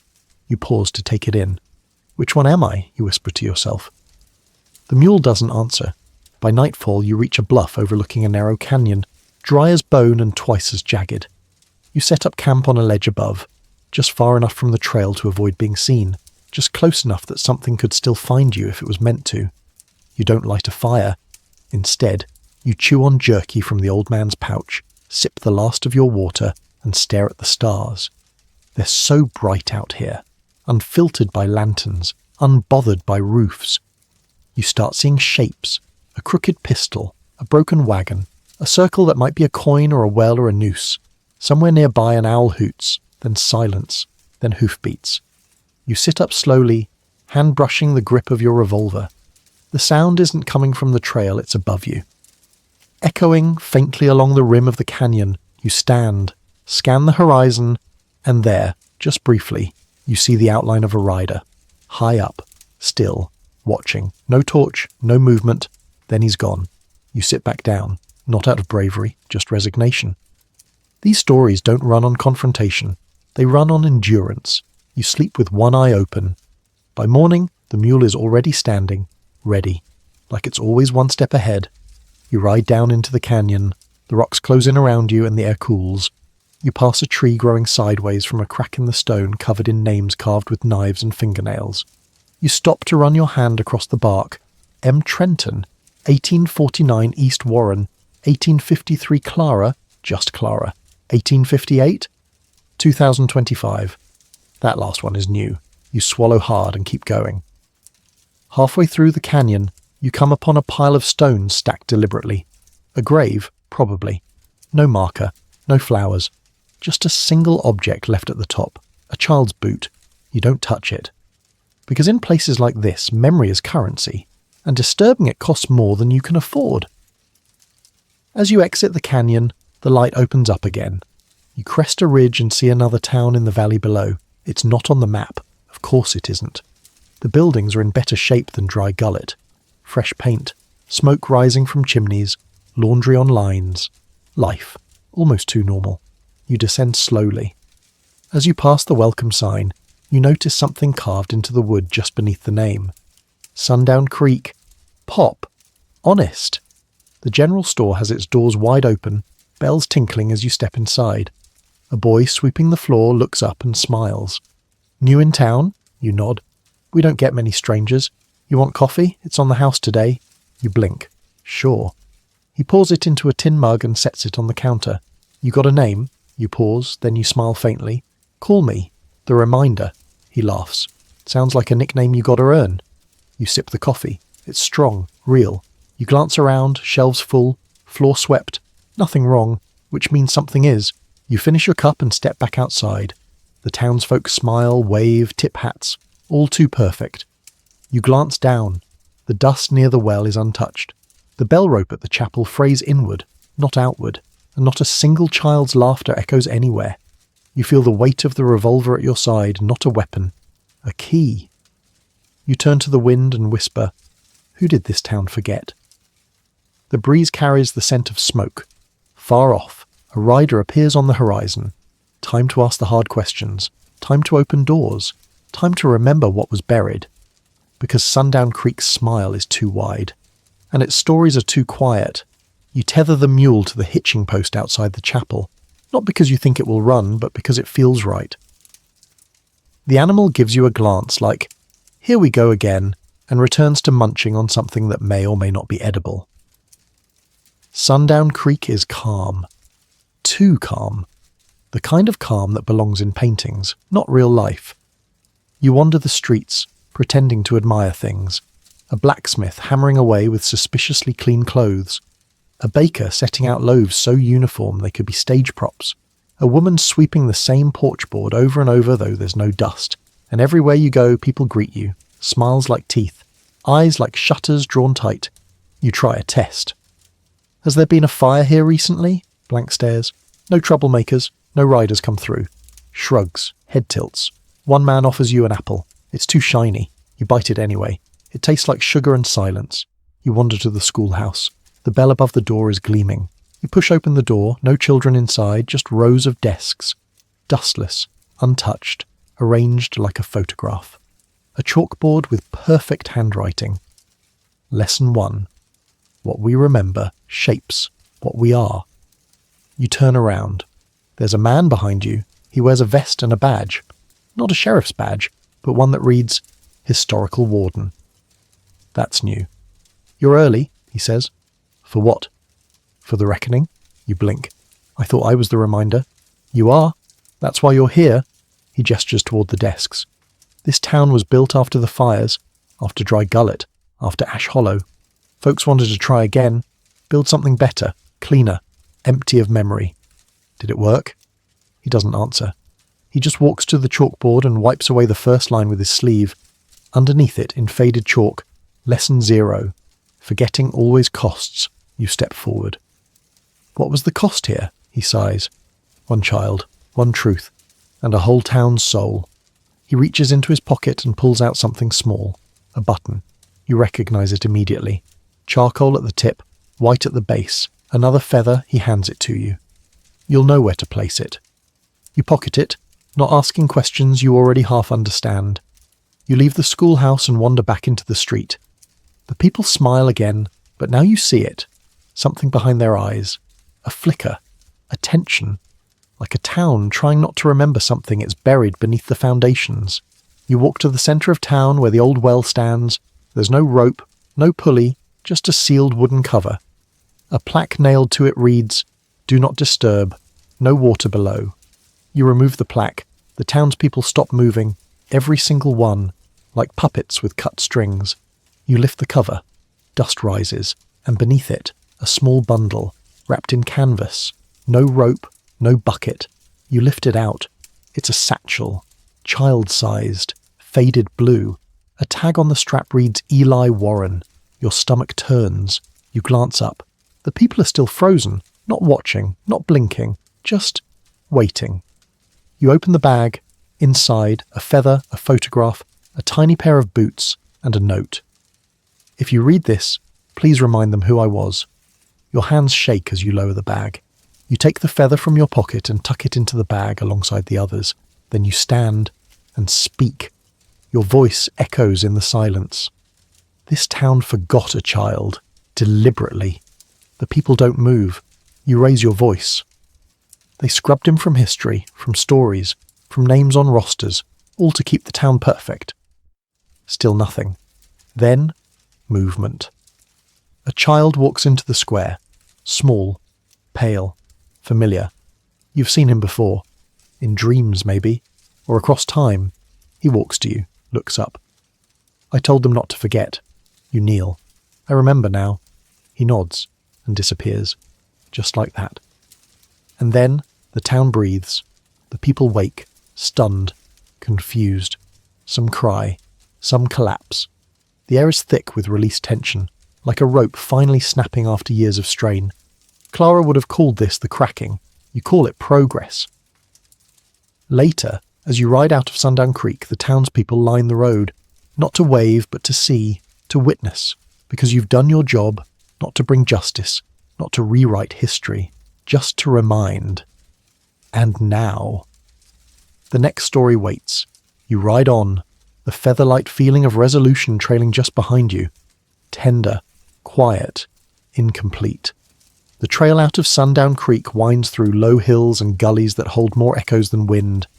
The sun blinks in and out between outcrops, and for the first time in what feels like days, the world seems to exhale. But you don't let your guard down. You've learned better. By mid-morning, you reach a stone marker at the crossroads, just one word etched deep into the granite. Listen. You dismount, press your palm to the warm rock. Nothing mystical happens. No vision, no whisper, just stillness. But that's enough. You ride north. Around midday, the landscape shifts again. Grass replaces dust. Small trees pepper the horizon. You even spot a creek with real water, clear, running, humming like it's kept a secret for too long. You let the mule drink. You drink too. The water tastes of metal and moss and mercy. And then you spot it. Another town. This one's newer, painted, tidy, normal. A banner flaps gently across the main street. Welcome, Founders Festival today. Of course it is. The town square is bustling. Children with ribbons in their hair, men carving wood figurines, a brass band playing something vaguely patriotic. It feels staged. You tie up the mule near the post office. A man hands you a flyer as you pass. Honour our beginnings. Forget the burdens. Embrace the now. You read it twice. It doesn't sit right. Inside the town hall, a gallery of portraits hangs neatly. Smiling founders, dates, deeds. All the right names, all the right faces. Except one frame is blank. Not missing, just blank. A brass tag beneath it reads, Reserved, Eli W. Your skin prickles. You step outside, back into the sunshine and festivities. The music is louder now, almost frantic. The cheer in the street feels forced, like the town is trying to keep something at bay using pie-eating contests and face paint. You wander through the booths. Vendors hawk everything from founder fudge to heritage soap. You spot a man carving miniature wagons. You ask him, where's Eli Warren? He freezes mid-whittle. I don't know that name. But you carved it under a blank portrait. He swallows. Must be a mistake. You stare him down, and he cracks. Look, there was a boy, long ago, said strange things, wandered the streets at night. Folks said he spooked the horses. You nod slowly. So they made him disappear? They made the idea of him disappear. Thought it'd be easier to start clean. You glance at the flyer again. Forget the burdens. You turn away. People are lining up now at a small stage built near the courthouse. A woman in a blue dress taps a bell for silence. She beams. Let us begin the founder's reading. Our great town began with 6 brave souls. 6. You flip the flyer over. It lists 7 names. You shout gently, Excuse me, who's the 7th? The crowd goes quiet. She falters, then says, A clerical error. There were 6. You step up onto the edge of the platform. Then why was the name Eli Warren engraved on the courthouse cornerstone? Gasps. Someone drops a plate of cookies. You point. Go look. Right now. A boy from the crowd runs around the building. You wait. He returns, breathless. It's there, under the ivy. Warren, 1854. The woman's smile dies. The crowd turns. They remember, not all of it. Not at once, but enough. You step back down. The silence grows thicker. Then a voice breaks it. An old woman near the front. I knew him. I was a girl. He told stories no child should have known. Said the fire didn't start in Dry Gullet. Said it was brought on purpose. Another voice. I heard that too. And another. He used to leave feathers at the church steps. One man chokes out. I found one in my attic. I thought it was from a bird. You pull the last feather from your coat. Hold it up. The crowd sees it. And something settles over them. Grief. Yes. But relief too. Because forgetting isn't peace. It's just delay. You leave them with the feather. Pin it to the blank frame in the hall. You write simply, he remembered, so now will we. You ride out as the sun begins to dip, and the music doesn't restart. No cheering, no applause, just the sound of the wind finally unburdened. You glance back once. The banner still flaps, but someone's painted over the words, Honour the Forgotten. The trail west bends slowly into evening, as if even the path knows this chapter is nearing its end. You ride quietly, letting the mule set the pace. The towns have begun to blur together: Dry Gullet, Ash Hollow, Sundown Creek, and now the festival town with the fake cheer and the finely named portrait. Each place tried to forget. Each place buried something. You just happened to be the one unlucky, or maybe lucky enough to dig it up. Above, the sky stretches into soft lavender. The stars are still hiding, but you know they're coming. They always do. Ahead, the trail narrows between two cliffs. You dismount out of caution. These kinds of places tend to echo louder than they should. That's when you hear it. A voice. Software. Young. Close. "Hey!" You turn sharply, hand brushing the revolver, though you already know it won't help. A boy stands on a rock above you, no older than 10. Same dusty boots, same wide eyes, same face from Sundown Creek, from the canyon wall, from the church in Dry Gullet. Eli. You don't ask how he's here. That's not how this works anymore. "You remembered," he says. "I tried." He tilts his head. "You kept going. Most people stop." You shrug. "I was looking for the end." "There isn't one," he replies, hopping down from the rock with ghost-smooth feet. "Just more remembering." He walks beside you now, small hands in imaginary pockets, like a boy on the way to school. Some towns forget on purpose, others just let things fade. But every time they do, it happens again. You glance down. "What happens?" He shrugs. "Depends. Fire, riders, shadows in wells, guilt with a face." You both walk a while in silence. Finally he says, "Do you know why it's always feathers?" You shake your head. "They're soft, but they hold flight. Light enough to drift, but strong enough to survive storms." He stops. "You're not the only reminder. There are others. Always have been. But most of them lose the story, or try to rewrite it." You nod. "And me?" You carried it. All of it. You let it weigh something. You reach the end of the cliffs. Open sky returns. The desert ahead shimmers under twilight. Eli turns to you. "You can go now." "Where?" "Wherever you want. The story's told." He fades slightly, like he's being swallowed by the dusk. "But remember," he adds, voice soft now, "there's always another town, another rider, another whisper of a child who didn't deserve to be forgotten." You nod once, and he's gone. No gust of wind, no eerie music, just absence. You remount the mule. Ahead the trail forks. Again. One path leads toward low hills, lit softly by the moon. Peaceful, empty. The other curls toward a speck of light on the horizon. A town. Of course, you consider both, and turn toward the town. Because stories don't retire. They ripple. They wait. And somewhere out there, a child's name is missing from a ledger. A door is nailed shut with silence, and a grave bears no marker. So, you ride. Because you're the reminder. And the road is never done. The light on the horizon grows slowly, like a memory resurfacing through layers of sleep. As you ride, the wind picks up, not harsh, just persistent, like it's trying to whisper something it forgot how to say. The town ahead doesn't look much different than the others. A few rooftops silhouetted against the stars, a main street of hard-packed dirt, a bell tower leaning slightly, tired but unbroken. But this time, something's different. There's no sign announcing its name, no banner, no welcome, just presence. You tie the mule outside what appears to be a tavern. The windows glow softly and the faint sound of piano music drifts into the night, slow, uncertain, like the player is remembering the tune as they go. You step inside and stop. Because this tavern isn't like the others. It's yours, or rather it feels like it is. Everything inside is stitched with the threads of your journey. A cracked mirror reflecting a hat that looks suspiciously like the one you wear. A faded photo nailed behind the bar that shows a woman who looks like Clara, much younger, laughing. On the far wall, a hand-carved feather pinned beside a map that marks towns you recognize but never visited. And seated at the bar, the man from the ravine, the boy from the canyon, Clara, and someone else, someone you haven't met yet, but already somehow know.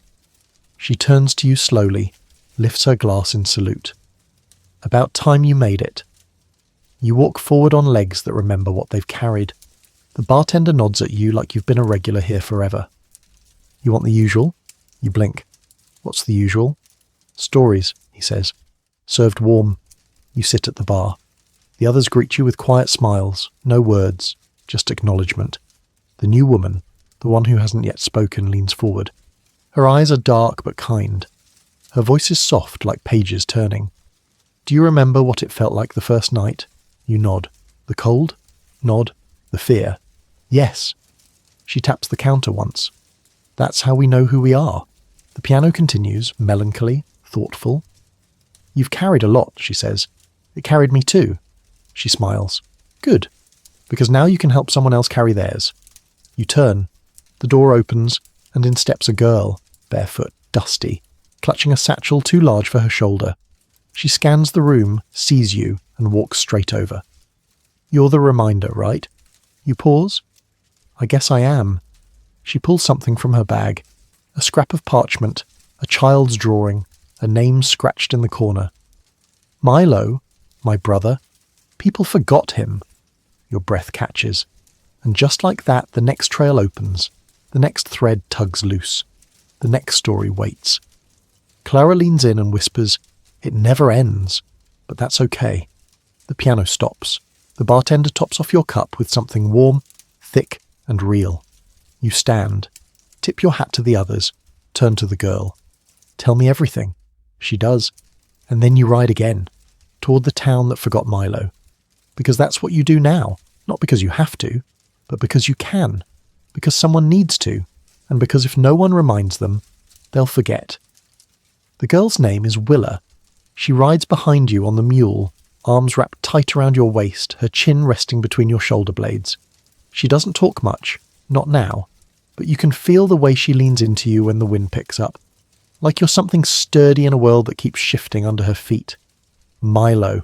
That's the name she whispered in the tavern, and it's the one that's been echoing in your head with every hoofbeat since. You pass through dry fields and creek beds, abandoned telegraph poles leaning like forgotten prayers. Once you spot a hawk circling above. It cries out once sharp and clean. Willa lifts her head at the sound, then lowers it again. Is this how it was for you? She finally asks. How do you mean? The beginning. The wait. The knowing. You take a moment. Not all at once, but once it started, it never really stopped. You ride in silence for a time before she says, I think I saw him. You glance back. Milo? She nods. He waved. In a dream. But then he turned around and walked into a house that wasn't ours. You nod slowly. Sometimes they try to show us where they are. Sometimes they're waiting for us to listen. The next town appears just as dusk paints the sky in quiet violets and soft ash. It's smaller than the others. Maybe 5 buildings. A water tower. No more than a dozen souls. No name on the sign, just the word, closed. You tie the mule beside an empty stable. Willa hops down and clutches the satchel tight against her chest. What now? She asks. We look. The town is still. Not ruined. Not bustling. Just paused, like it's holding its breath. You knock on the door of the general store, no answer. The church has no pews inside, just chairs stacked upside down, and a Bible open to a page where the name Milo is scribbled in the margins beside a psalm about forgetting not the least among us. Willa gasps. He was here, you nod, and then you see it. A feather, black at the tip, white at the base, pinned to the pulpit with a sewing needle. You pluck it gently, no wind, no sound. But Willa steps forward. He wanted us to find this. You kneel, meeting her eyes. Are you ready to remember him out loud? She nods, eyes brimming. He had a mole on his chin, and he hummed while he read, and he loved dried peaches even though they made his throat scratch. You smile. Say it again. She does. Stronger this time, and then you both walk to the schoolhouse. There's no one inside, just chalkboards and desks and silence. But in the corner sits a child's chair, small, worn, a satchel like hers hanging from its hook. You open it. Inside, a notebook. You flip through. Drawings, scribbles. One page that just says over and over again, still here, still here, still here. You hand it to her, and she begins to cry. Not in fear, not in despair, but in relief. She's not carrying him alone anymore. Outside, the wind picks up. You step out onto the street, and the church bell rings, once, on its own. The town exhales, lights flicker in windows. A door creaks open. A man steps out, grey-haired, kind-eyed, lost. He sees Willa, and kneels. "Milo's sister?" he asks. She nods. He nods back, and with that, the memory is shared. You stay the night in a cabin warmed by a stove older than the territory. You sleep beside the fire while Willa curls up under a quilt stitched with stars. In the morning, the mule is ready. Willa rides beside you now, her own reins, her own pace. There are more names waiting, more feathers drifting through forgotten places, but for now, you ride on, because remembering is slow, and the road is long, but it matters. The wind is softer today, almost kind. The trail runs between low mesas now, golden grass brushing your boots, the mule's hooves thudding in a rhythm so steady you start to wonder if this moment might be the closest thing to peace the Wild West has to offer. Willa rides just ahead, sitting straighter now. Her satchel is closed but not forgotten. Its weight has changed. Not lighter, but more anchored. She hums sometimes, nothing loud, just little scraps of a song her brother once liked. The world listens.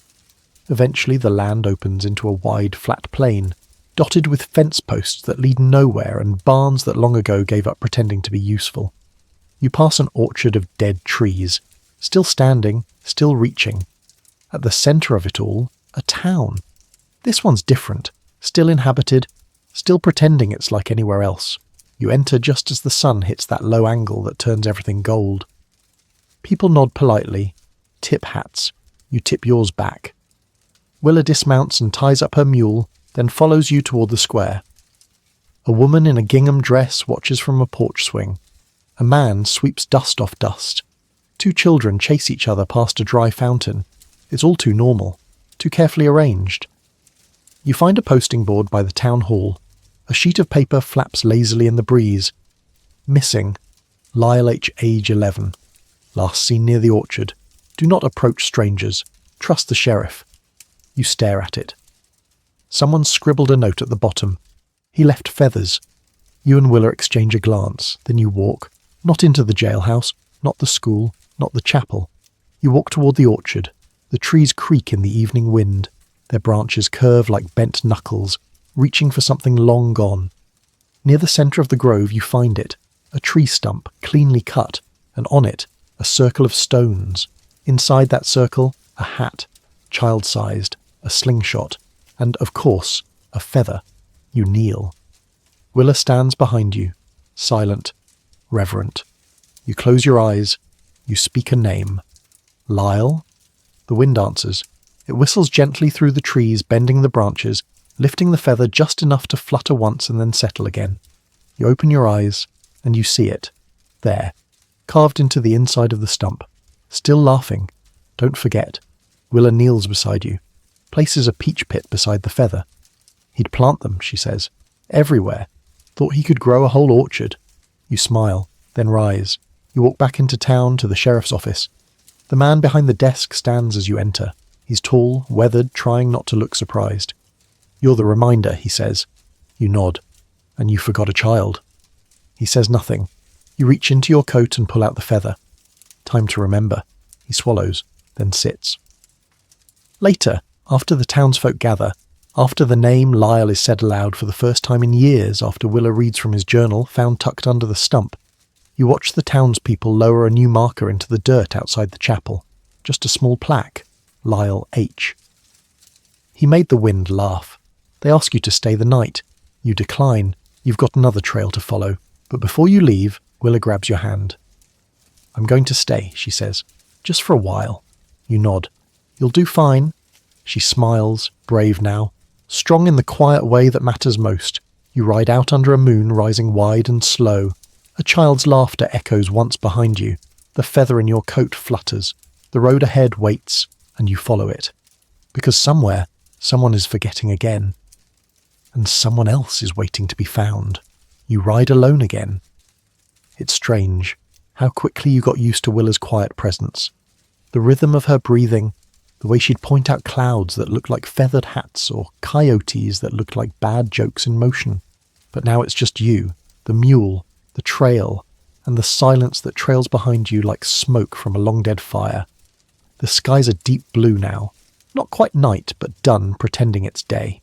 Crickets start tuning up somewhere in the brush, and the wind carries the kind of chill that only means one thing out here. Change is coming. Ahead, the trail forks again. Of course it does. One path leads toward the mountains, where the sky sinks into jagged teeth. The other curves toward a low ridge with a scattering of buildings. The town doesn't have a name, not on a sign, not on a map. But you feel it the moment you see the bell tower. You dismount. The mule doesn't protest. You walk into the town like you've already been here in a dream, and maybe you have. The saloon is empty, the church is locked, the general store is stripped clean. This place isn't abandoned, it's paused, like someone left it mid-sentence and never came back to finish the thought. You walk toward the schoolhouse. One door hangs crooked. A chalkboard inside still bears a single line. Memory is the only true teacher. The air shifts. You turn. Someone is standing at the far end of the street. Not a rider, a woman, older, wrapped in a dark shawl. Her face half lit by the setting sun. You approach slowly. She doesn't flinch. "You're the one who remembers," she says. "I try." She nods. "Then maybe it's time someone remembered you." That stops you cold. You swallow. "What's that mean?" She reaches into a pouch and pulls out a mirror. Small, cracked, familiar. "You've carried all these names, these places, these feathers." She turns it toward you. "Do you remember yours?" You stare into the mirror, and for a moment, you don't see a stranger. You see your own face, clear as day. Not the version you've been dragging through dust and ash, but the one from before Dry Gullet, before Ash Hollow, before you said yes to the road. A quiet ache blooms in your chest. Not pain, recognition. You realize you haven't spoken your name aloud in weeks, maybe months. You whisper it now, just to yourself. The woman smiles. That's all it takes, just once, to say it, to anchor yourself again. She steps forward, places something in your hand. It's not a feather, it's a key. Small, brass, worn. "You'll know where it fits," she says. Then she's gone, just like that. You look down the road and realize where it leads. Back.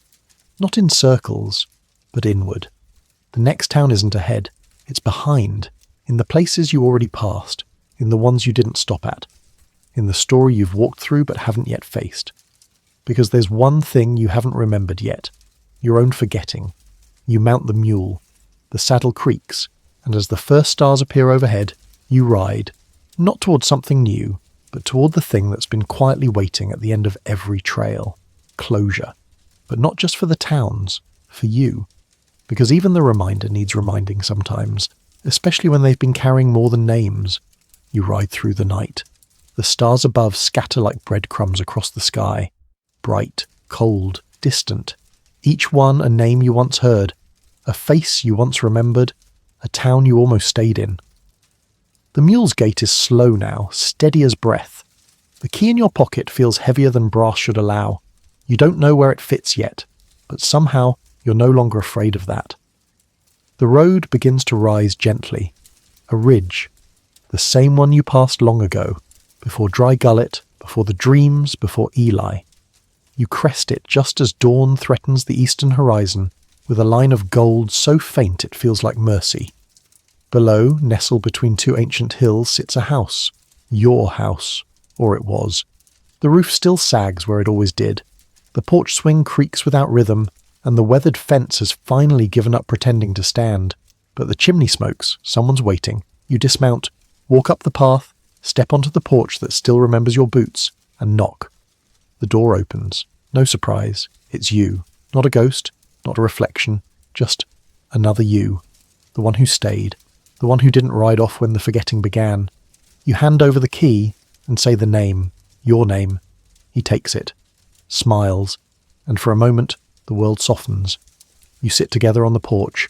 Two versions, one story, no words. You sip warm coffee, the sky stretches wider, and then you rise. One last time, mount the mule, tip your hat, and ride toward the sunrise, not to escape, not to hunt, but to remind gently wherever it's needed most. Because now, finally, you understand. You weren't just remembering for others, you were remembering yourself. Wind down 300 words. Now you find yourself on a slow stretch of trail, the kind where the dust settles gently behind you and the breeze hums soft between the hills. The mule walks without rush. No destination presses on your shoulders. The revolver is silent at your hip. The feathers have all been laid where they belong. The towns are behind you now, each with their stories whispered back into place, their missing names returned, their children's laughter heard again. The world feels quiet, not empty, just at ease. You let your eyes drift to the horizon. It's not sharp anymore. The line between land and sky blurs into something warm, like honey left in the sun. A place where forgetting slows and remembering becomes a choice, not a burden. And in that peace you breathe. You remember the cracked mirror, the church doors, the smell of boiled oats, the rider in black who never chased, only waited. You remember the names, Willa, Milo, Clara, Eli, yourself, especially yourself. Because even reminders need rest, even stories need silence, even the dust deserves to settle, so let the trail stretch ahead without end. Let the wind be soft and the night long. Let the stars blink out one by one until there's only the sound of hoofbeats and the hush of memory folding itself gently closed. And now you're there, wherever there is. No town, no fire. Just the trail, and you, and sleep at last. End of script. Sweet dreams.